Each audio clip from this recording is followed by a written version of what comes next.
예, 어느 장로님 부부가 부부싸움을 했습니다. 그럼 장로님 부부도 부부싸움을 할 수 있습니까? 없습니까? 예, 있지요. 예, 부부싸움을 했습니다. 참 믿음이 좋은 장로님 부부였기 때문에 부부싸움을 하고 난 이후에 누가 부부싸움하고 화가 나면 누가 밖에 나가죠? 장로님이 나갑니까? 권사님이 나갑니까? 예? 그 집에마다 다르겠죠. 예, 보통 남자가 나가지요. 그러면은 참 나간 장로님도 참 화가 나서 나갔을 거 아닙니까? 나가면 후회합니까? 안 합니까? 안 나가 보셨어요? 화가 나지요.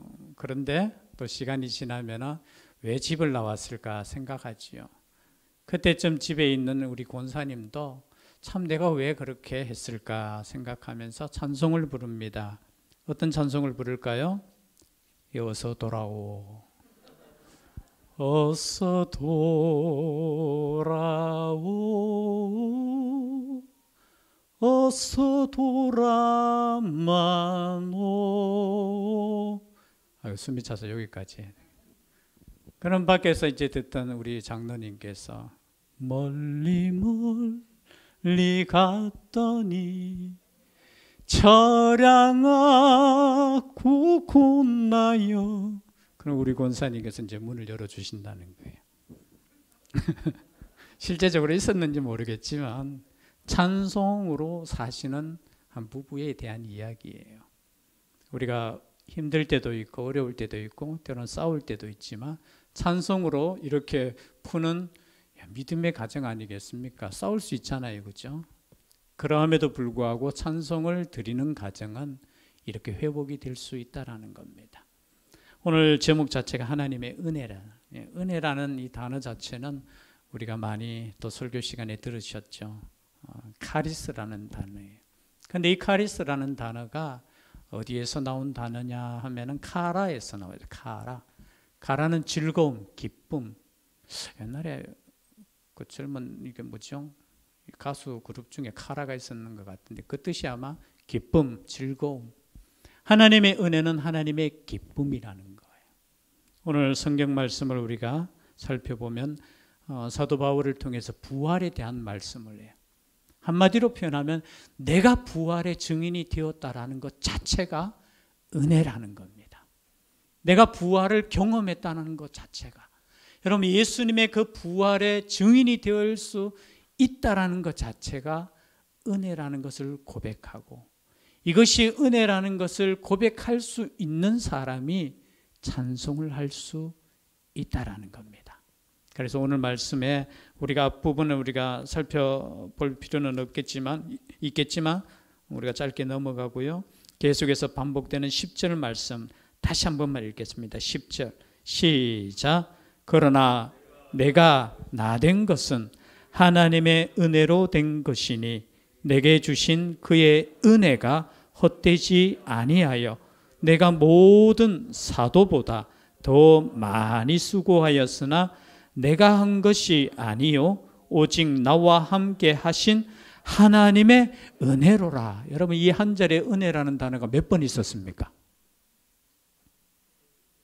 뭐 말 안 해도 누군가 말하겠죠 라고 생각하지 말고 몇 번 은혜라는 단어가 나오죠?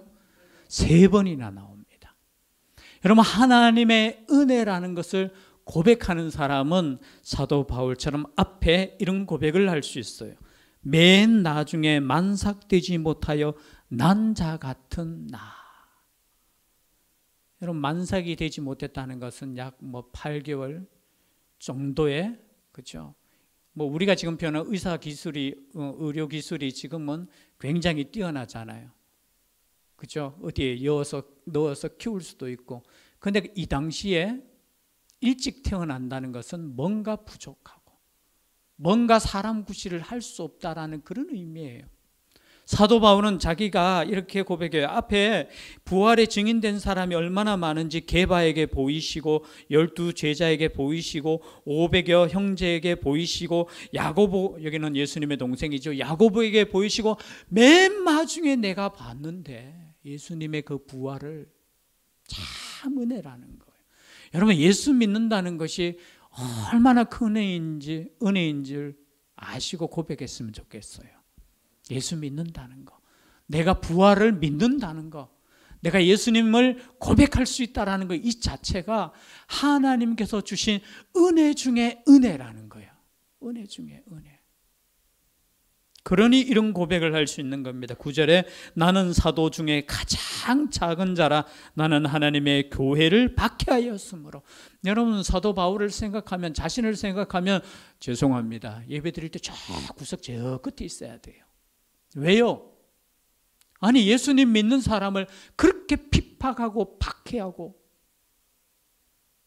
그런데 자신이 은혜를 받았음을 생각해 볼 때, 여러분, 하나님께 나온다는 이 사실 자체가 교만한 마음으로 나오면 안 돼요. 사도 바울도 어떤 마음으로 나왔느냐? 나는 과거를 돌아볼 때, 여러분, 과거를 돌아보면은 내 자신이 얼마나 하나님께 은혜 받은 사람인 줄 고백할 수밖에 없다는 거예요. 내가 정말 은혜 받을 수 있는 존재인지. 그러면서 방금 우리가 읽었던 이 말씀이에요. 방금 읽었던 이 말씀, 정말 하나님의 은혜다, 은혜다. 우리가 이 시간 찬양할 때 저는 다른 마음보다 하나님의 은혜를 고백할 수 있는 시간이 되었으면 좋겠습니다. 그러나 또 한 가지, 끝날 것 같았죠. 원래 끝내려고 했는데 한 가지 더, 제가 짧게 하잖아요. 오늘 찬양으로 또 하나님께 영광을 돌리니까, 내가 모든 사도보다 더 많이 수고하였으나. 여러분, 은혜 받았다고 해서 모든 것이 은혜입니다 라고 하면서 하나님께서 다 알아서 해주세요. 아니에요. 사도 바울이 지금 고백할 때 내가 모든 사도보다 더 많이 수고했다라고 고백하고 있어요. 여러분, 은혜 받은 사람은 다른 사람들보다 더 수고하는 사람들입니다. 은혜라는 것 자체가. 그런데 이 수고하고 난 이후에도 고백할 때 이것이 하나님의 은혜였습니다. 내가 한 것이 아니고 내 속에 역사하는 하나님의 그 성령의 역사입니다. 하나님의 덕분입니다 라고 고백할 수 있는, 이렇게만 된다면 여러분, 그 교회, 그 사람은 하나님께서 끝까지 쓰시는 사람이고 교회라는 거예요. 그 은혜가 넘칠 수 있는 우리가 될 수 있기를 주의 이름으로 축복합니다. 기도드리겠습니다. 사랑의 하나님, 나의 나된 것은 하나님의 은혜로 된 것이라. 이 바울의 고백이 우리의 고백이 되게 하여 주시옵소서. 함께하여 주실 줄 믿사옵고 예수님 이름으로 기도드리옵나이다. 아멘.